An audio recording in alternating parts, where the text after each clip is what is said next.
qualsiasi viaggio, anche il più nuovo, parte da un primo passo, ma davanti c'è chi corre e vuole continuare a farlo.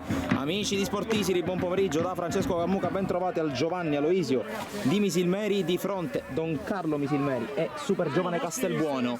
C'era, subisce fallo, si gioca perché Federico ha il pallone tra i piedi. Ancora Federico, se la porta sul destro, il cross deviato, Romano col sinistro, tiro strozzato che termina la sua corsa sul fondo. Non c'è deviazione, il primo palo, c'è il fischio,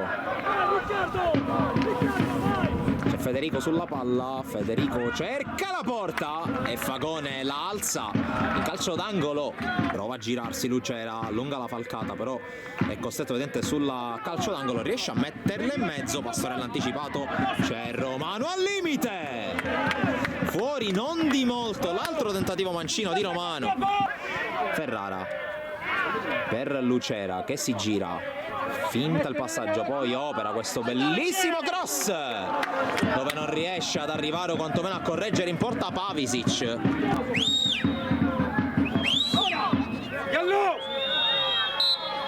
C'è il fischio, ecco la barriera si apre, Zummo si fa trovare pronto, lei della Super Giovane tra limite e area di rigore, fischia l'arbitro, parte Cantus, cerca il secondo palo, colpo di testa, Zummo, miracoloso su Grandis.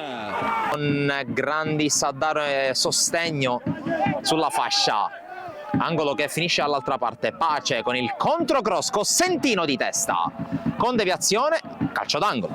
Al Giovanni Aloisio con la punizione per la Super Giovane, pallone messo in mezzo, colpo di testa a mettere fuori sui piedi di Pappalardo, sfiora la traversa con questo tiro il numero 8 della Super Giovane. Poi bene il 9, ancora Torres, cerca forse luce addirittura per il tiro, poi si appoggia da Cantus, ai 20 metri Cantus si libera a sinistro, Zummo la blocca senza problemi, punizione per Cantus,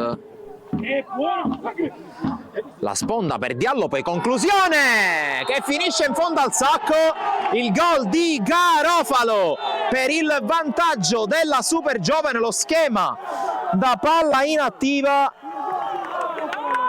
Lucera al duello vinto contro Grandis, può andare Lucera con la palla in mezzo deviata, calcio d'angolo, no, calcio di rigore per la Don Carlo, tocco con un braccio di Arenoso.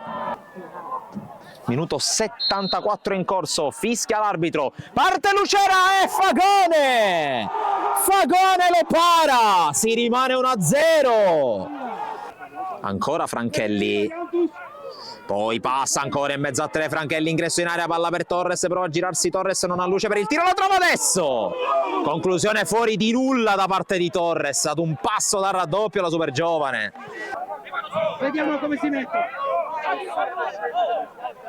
Fermo! Ha ripreso il gioco la Super Giovane col tiro e poi il gol con la palla che è entrata. È il gol di Suarez per il 2-0 della Super Giovane Castelbuono.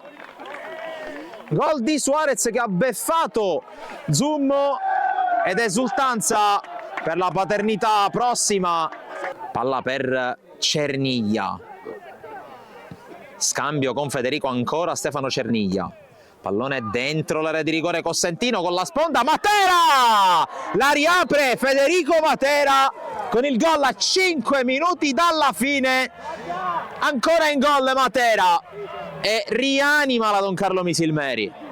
A ultimo assalto della Don Carlo forse si è perso del tempo per i due cambi, quindi si andrà ben oltre il 95esimo. Attenzione Matera che si fionda, Fagone! L'uscita con i piedi e poi allontana Arenoso.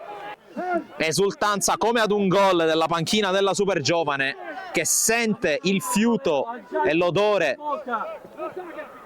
di un'altra vittoria pesantissima qualora dovesse arrivare, e vittoria che arriva, vince la Super Giovane Castelbuono che espugna il Giovanni Aloisio di Misilmeri, finisce 2-1 per la squadra allenata da Angelo Bognanni che continua il suo volo